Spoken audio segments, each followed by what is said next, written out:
Hey guys, welcome back, and for this video I'm going to show you how to make checklists and notes on iPhone. So first, what you want to do is open up your Notes app.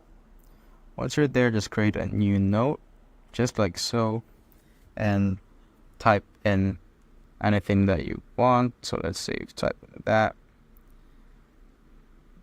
there, and just double click or highlight any text that you want and pick this option to make a checklist right there.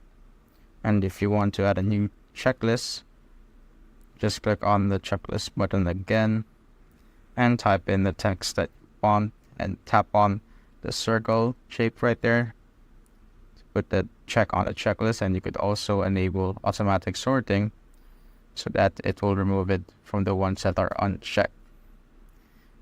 And that's basically it, guys. If you have found this video helpful, simply leave a like below or subscribe because it helps reach more people. See you on the next one.